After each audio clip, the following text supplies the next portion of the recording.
마카오는 수십억 달러 규모의 카지노와 수백 년 된 포르투갈 교회가 함께 어우러져 과거와 현재가 인상적으로 조화를 이루는 도시예요.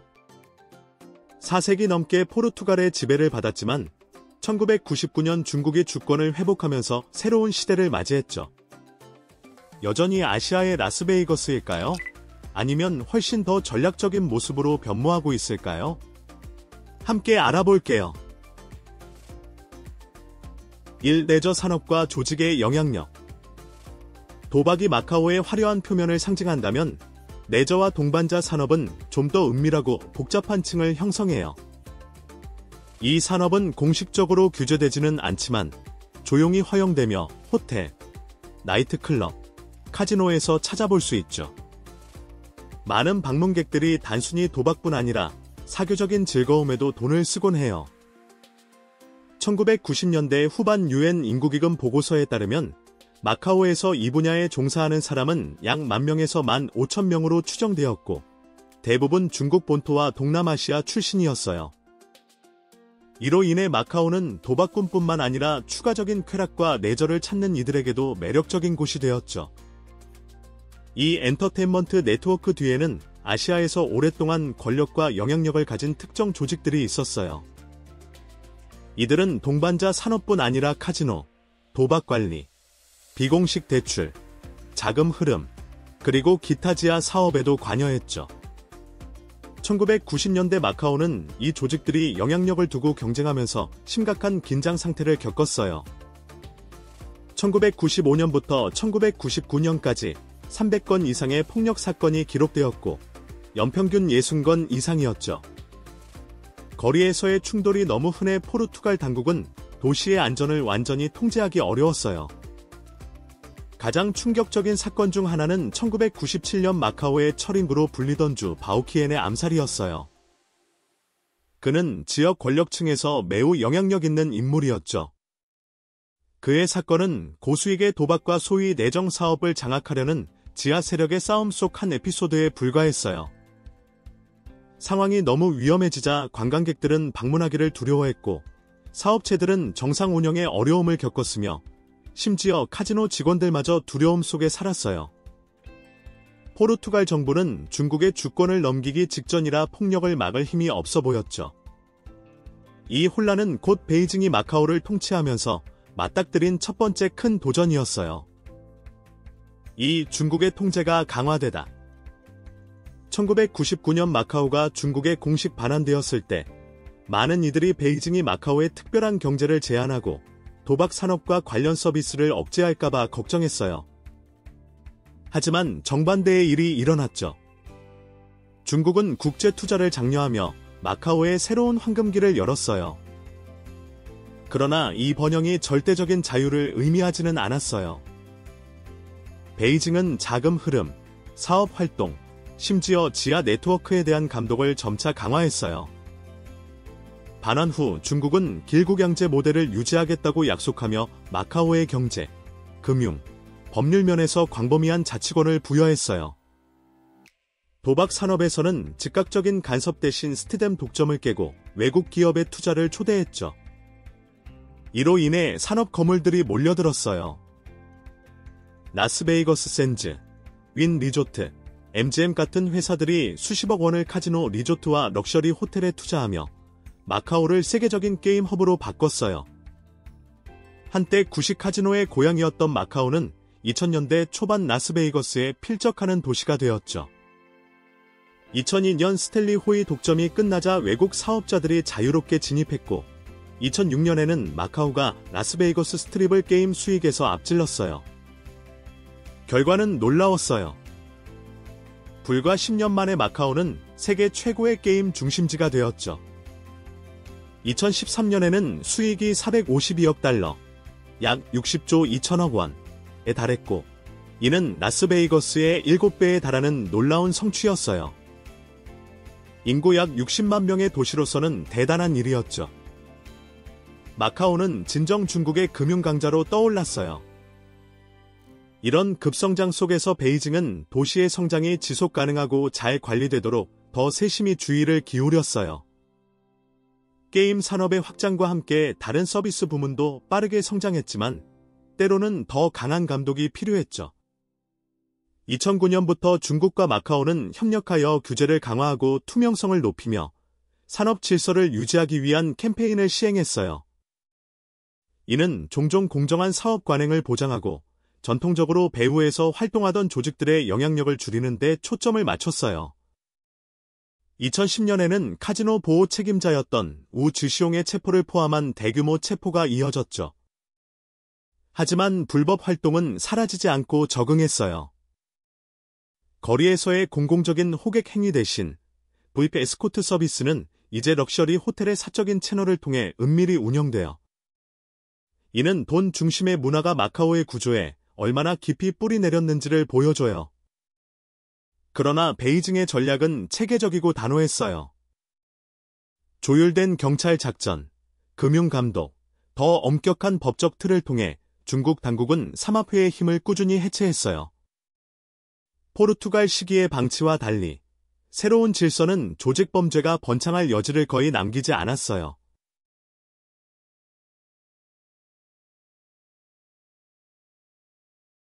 마카오의 4가지 주요 지역. 마카오의 지리와 역사를 바탕으로 마카오는 마카오 반도, 타이파, 코타이, 콜로안 4개의 주요 지역으로 나눌 수 있어요. 각 지역은 마카오의 변화 단계를 독특하게 보여줘요. 마카오 반도는 가장 오래되고 인구 밀도가 높은 지역이에요. 2005년 유네스코에 등재된 역사 중심지는 동서양의 문화, 건축, 기술 교류를 수백 년간 보여주는 곳이죠.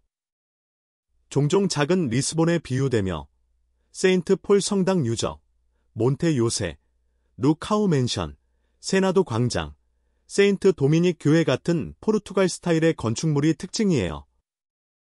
역사적 매력을 유지하면서도 반도는 수많은 호텔과 카지노 리조트가 있는 현대적인 허브가 되었어요.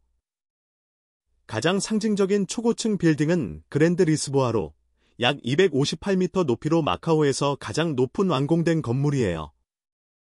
스텔리 호이 주도하에 설계된 이곳은 약 430개의 호텔 객실, 수십 개의 게임 테이블, 슬롯 머신, 쇼핑 공간, 엔터테인먼트 시설을 제공해요. 타이파 섬은 반도 바로 남쪽에 있으며 여러 다리로 연결되어 있어요. 1974년 노브르트 카르발료 주지사 다리가 개통된 이후 우오 다리, 마카오 타이파 다리, 사이 반 다리가 생기며 타이파는 주거 및 인프라 허브로 발전했어요. 마카오 국제공항도 이곳에 있으며 1995년 11월 9일 공식 개장했죠. 매립지 위에 건설되고 인도교로 연결된 이 공항은 연간 1,000만 명의 승객을 처리할 수 있는 설계 용량을 가지고 있으며 시간당 최대 2,300명의 승객을 처리할 수 있어요. 2024년에는 약 764만 명의 승객과 약 5만 9,958건이 항공기 이동을 처리하며 팬데믹 저점에서 크게 회복했어요. 코타이는 타이파와 콜로안 사이의 약 5.2 평방킬로미터의 매립지로 1999년 이후 개발되었어요. 종종 마카오의 라스베이거스 스트립이라 불리며 주요 통합 리조트들이 자리 잡고 있죠. 가장 화려한 곳은 라스베이거스 샌즈가 약 32억 원, 약 3조 2천억 원을 투자해 만든 더 베네시안 마카오예요. 이곳은 약 98만 평방미터의 바닥 공간을 가진 아시아 최대의 단일 구조 호텔로 약 5만 1,000 평방미터의 카지노, 3,400대의 슬롯 머신, 800개의 테이블, 유럽 스타일 장식의 약 3,000개 럭셔리 객실을 갖추고 있어요. 다른 주요 시설로는 시티 오브 드림스, 파리지앵 마카오, MGM 코타이, 윈 팰리스가 있어요. 콜로안 섬은 언덕이 많고 마카오에서 가장 높은 콜로안 알토, 약 172m로 평화로운 분위기를 제공해요. 매력적인 마을, 아름다운 산책로, 자연 해변인 학사 해변이 유명하죠. 문화 명소로는 전통 사원 건축과 현지 음식을 즐길 수 있는 아마 문화마을, 정원과 작은 동물원, 하이킹 코스가 있는 마카오 최대의 녹지 공간인 척반 공원이 있어요. 그랜드 콜로안 리조트는 이 고요한 환경에서 바다 전망을 제공하며 휴식을 선사해요. 이 영상이 마음에 들었다면 구독 버튼을 누르고 알림 벨을 눌러 다음 에피소드를 놓치지 마세요. 친구들과도 공유해주세요. 채널에 큰 도움이 되고 앞으로 더 멋진 콘텐츠를 가져오고 싶어요. 4. 마카오의 경제. 마카오가 가난한 어촌에서 중국의 주요 특별행정구로 변모한 것은 게임 산업의 부상과 밀접하게 연관돼 있어요. 20세기 중반, 마카오는 경작지나 천연자원이 거의 없어 주민들 대부분이 어업과 소규모 무역으로 생계를 이어갔죠. 글로벌 게임 허브로 계획된 마카오는 곧 동양의 라스베이거스라는 이름을 얻었어요. 오늘날 마카오는 모나코의 몬테카를로, 미국의 라스베이거스, 말레이시아의 겐팅 하이랜드와 함께 세계 4대 합법 도박 중심지 중 하나예요. 이 전략은 놀라운 성공을 거두었죠. 2006년 카지노 수익이 라스베이거스를 앞질렀고 현재는 그 몇 배에 달해요. 이 성장은 마카오를 중국 경제의 중요한 기여자로 만들었어요. 카지노 세금은 종종 도시 예산의 2배를 충당하며 주민들도 번영을 누렸어요. 예를 들어 2011년에는 모든 영주권자에게 약 110만 원의 현금 지급이 이루어졌어요. 2021년 마카오의 국내 총생산은 약 390억 원, 약 390억 달러에 달했고 1인당 소득은 약 5,700만 원이었어요. 게임 산업은 경제의 약 절반을 차지하며 2013년에는 주로 중국 본토와 홍콩 방문객들 덕에 380억 달러, 약 50조 원의 수익을 올렸어요. 실업률은 약 3%로 낮게 유지되었죠. 주요 국제 카지노 운영자들의 진입은 마카오를 세계에서 가장 바쁜 게임 목적지로 만들었지만 이 의존도는 취약점을 만들었어요.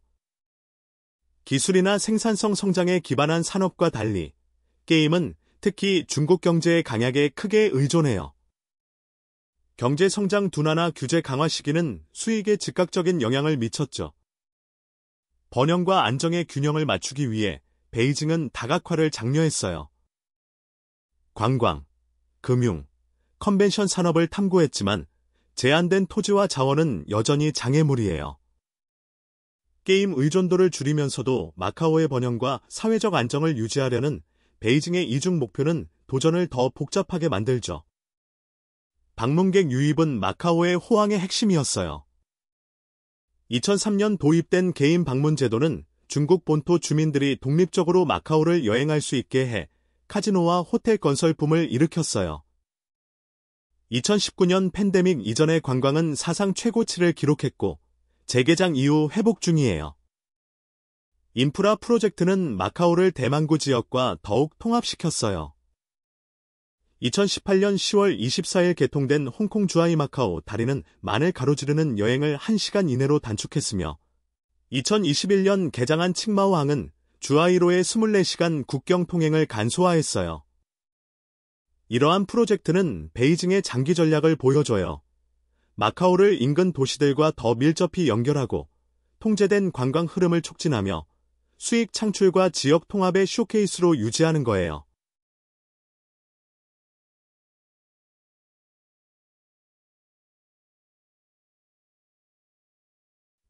주권 이전과 다양한 반응. 1974년 포르투갈의 카네이션 혁명 이후 리스본은 마카오를 해외 속주로 취급하며 크게 방치했어요. 중국과 영국이 홍콩의 미래를 논의하기 시작하자 베이징도 포르투갈과 협상을 시작했죠. 이는 1987년 중포르투갈 공동선언으로 마무리되었고 포르투갈은 1999년 마카오를 중국에 반환하기로 합의했어요. 홍콩과 마찬가지로 중국은 일국양제 모델을 적용하겠다고 약속했어요. 마카오는 자체 통화인 파타카, 법률 시스템, 광범위한 자치권을 유지하며 베이징은 외교와 국방만 담당했죠. 홍콩의 긴장된 분위기와 달리 마카오의 반환은 차분했어요. 홍콩이 반복된 민주화 시위를 겪은 반면 마카오는 중국 주권에 대한 반대가 거의 없이 조용했어요. 해설자들은 종종 홍콩을 더 많은 권리를 요구하는 반항적인 자식구로 마카오는 베이징의 지원 아래 안정을 누리는 순종적인 자식구로 비유했죠. 이 차이는 역사적 뿌리를 가지고 있어요.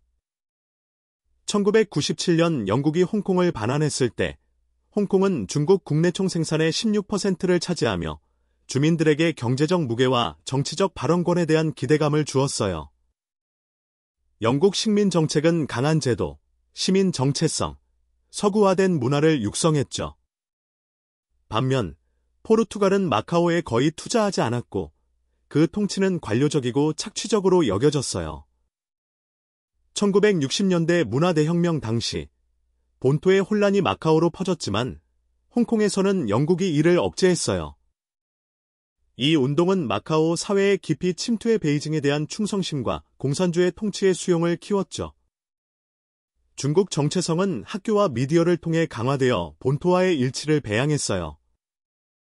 이는 마카오의 중국 반환 과정이 순조로웠던 반면 홍콩의 통합은 격동적이었던 이유를 설명해줘요. 포르투갈의 약하고 부패한 행정은 중국의 통치를 개선으로 보이게 했어요. 수십 년간의 영국 통치가 민주적 열망과 발달한 시민 사회를 남긴 홍콩과 달리 마카오 주민들은 정치적 자유보다 경제적 안정과 번영에 더 관심이 많았어요. 6. 카지노의 글로벌 운영자 개방과 경제 폭발, 그리고 요동. 2002년 베이징은 스탠리 호이 오랜 독점을 끝내고 윈, 센즈, MGM 같은 외국 운영자들의 진입을 허용했어요.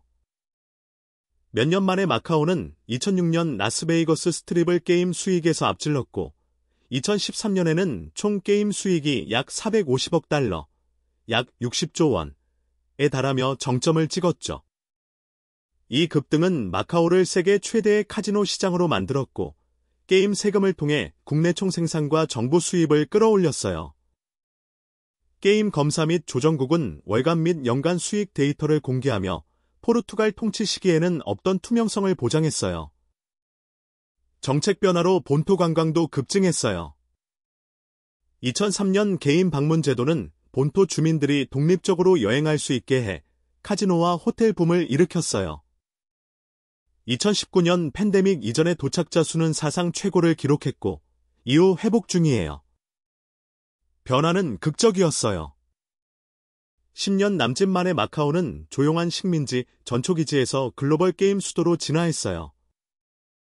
코타이 스트립은 라스베이거스를 능가하는 메가 리조트들로 상징되었죠.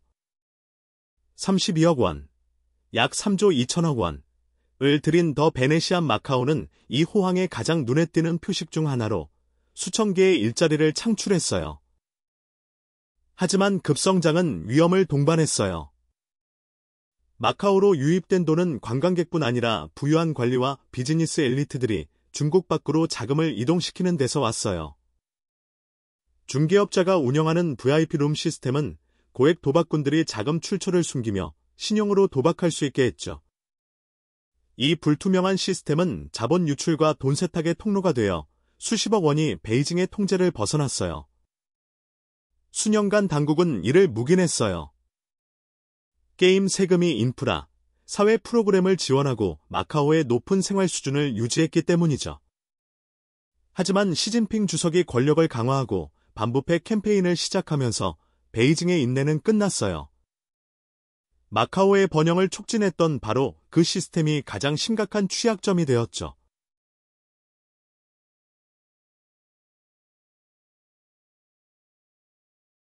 (7) 정치, 법적 환경. 홍콩과 달리 마카오는 2009년 3월 기본법 제23조를 이행하기 위해 국가보안법을 제정해 반역, 분리, 전복, 기타 국가 안보를 위협하는 활동을 범죄로 규정했어요. 2023년에는 반역, 국가기밀 위반 등의 범죄와 처벌을 확대하는 개정이 이루어졌죠. 최근 몇 년간 정치는 상당히 엄격해졌어요. 2021년 입법회 선거에서 선거당국은 민주파 후보 21명을 실격 처리했으며 2025년 7월에는 베테랑 민주주의자 아욱함산이 확장된 법에 따라 외국 세력과의 결탁 혐의로 체포되었어요. 이 정치적 환경은 베이징이 마카오가 홍콩의 정치적 반대와 민주화 운동의 길을 따르지 않도록 하려는 결의를 보여줘요. 홍콩에 논란이 된 2020년 법 이전의 국가보안법을 조기에 시행한 것은 베이징이 마카오의 수능적 전환에서 교훈을 얻어 이를 유지하려 했음을 보여줘요. 마카오의 정치 시스템은 안정 유지와 주요 반대 운동의 출현을 막도록 설계되었어요. 행정장관은 친베이징 인사들이 지배하는 위원회에서 선출되며 입법회는 민주적 입법부에 비해 권한이 제한적이에요. 가장 중요한 점은 마카오 주민 대다수가 이 체제에 만족해 보인다는 거예요. 경제적 번영, 사회적 안정, 문화 보존의 조합은 주민들이 정치적 자유보다 물질적 안녕을 더 중시하게 만들었어요. 이는 경제적 불평등과 정치적 좌절이 베이징과의 지속적인 긴장을 부추긴 홍콩과 극명한 대조를 이루죠. 베이징의 관점에서 이 모델의 성공은 과소평가될 수 없어요. 마카오는 중국의 통치가 적절한 조건이 충족될 때 경제적으로 성공하고 정치적으로 안정적일 수 있음을 보여줘요. 이는 베이징이 다른 지역에 접근하는 방식과 일국경제 모델에 대한 자신감에 중요한 함의를 갖죠. 8. 반부패 단속과 경제적 영향. 중국 반환 초기 몇 년간 마카오는 베이징으로부터 비교적 관대한 대우를 받았지만 2014년부터 상황이 완전히 바뀌었어요. 시진핑 주석은 현대 중국 역사상 가장 강력한 반부패 캠페인을 시작했어요. 그는 마카오를 돈세탁의 천국으로 여겼던 고위 관리와 재벌들을 겨냥했죠. 수년간 이곳 카지노는 단순한 엔터테인먼트 장소가 아니라 본토 중국 관리들이 개방형 베팅 거래를 통해 해외로 돈을 옮기는 도구였어요. 가장 인기 있는 형태는 고액 도박꾼들을 위한 VIP 룸 시스템으로 수백만 달러를 감시 없이 베팅할 수 있었죠. 중개 라인을 통해 도는 중국 본토, 마카오, 다른 조세 피난처 사이를 명확한 흔적 없이 쉽게 오갈 수 있었어요.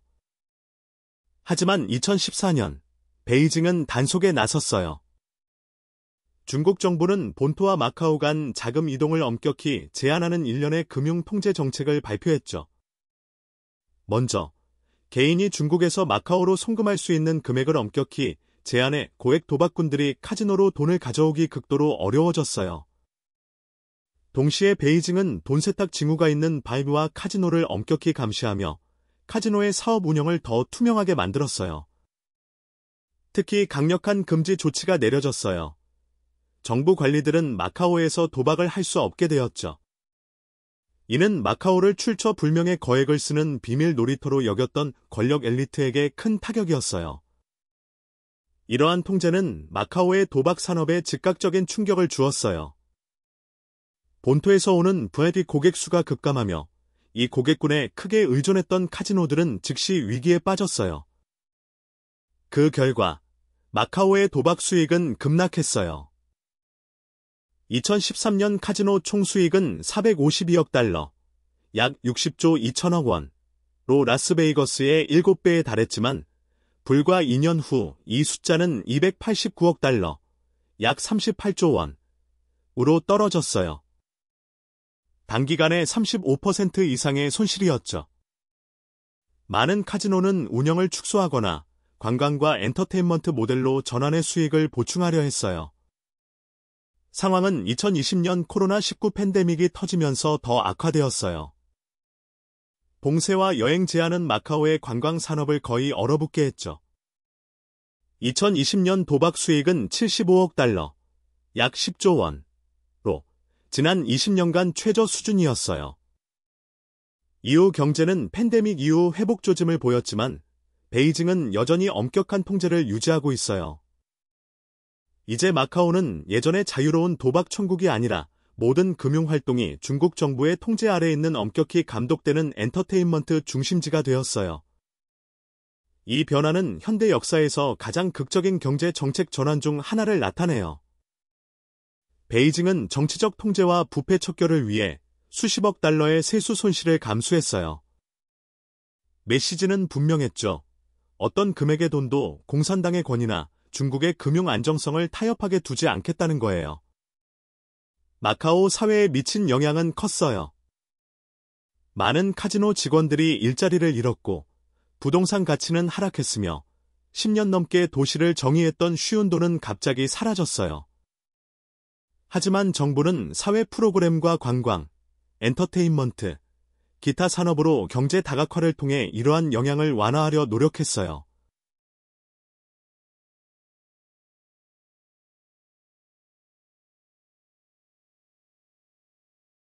그렇다면 중국의 손에 넘어간 마카오는 정말 어떻게 변했을까요? 베이징은 게임 산업을 해체하거나 도시를 본토에 동화시키는 대신 최근 역사에서 가장 중요한 경제적, 정치적 개혁을 감독했어요. 첫째, 1990년대의 혼란은 끝났어요. 포르투갈 통치 아래 마카오를 괴롭혔던 삼합회 폭력과 무법은 조율된 법 집행과 법적 개혁을 통해 해체되었죠. 둘째, 베이징은 도시를 국제 투자와 관광의 개방의 세계 최대의 도박 시장을 만들었고 1인당 국내 총 생산을 42,000달러, 약 5,700만 원 이상으로 끌어올려 아시아 최고 수준의 번영을 가져왔어요. 이는 주민들에게 번영과 정부에 상당한 세수를 안겨주었죠. 셋째, 통제되지 않은 자본 흐름과 돈 세탁이 중국의 안정성을 위협하자 베이징은 엄격한 통제를 도입했어요. 2014년 반부패 캠페인은 바이피 중계 시스템을 축소하며 수익을 줄였지만 마카오를 더 엄격히 규제된 엔터테인먼트 허브로 재편했어요. 홍콩과 달리 마카오는 정치적으로 안정되고 베이징을 크게 지지하며 자치 지역을 통합하면서 번영과 통제를 유지하는 모델을 제공해요. 오늘의 마카오는 과거의 폭력적인 카지노 중심지도, 단순한 금융 전초기지도 아니에요. 경제 성장과 정치적 감독을 균형 있게 관리하는 신중히 관리된 관광 및 레저 목적지가 되었죠. 베이징에게 마카오는 단호한 거버넌스와 장기 계획이 결합될 때 일국양제가 어떻게 작동할 수 있는지를 보여줘요. 마카오의 변화에 대해 어떻게 생각하시나요? 중국 통치 전후로 마카오를 방문한 적 있으신가요? 아래 댓글로 여러분의 생각을 공유해주세요. 그리고 더 깊은 지정학적 탐구를 위해 구독 잊지 마세요. 시청해주셔서 정말 감사하고 다음 영상에서 만나요.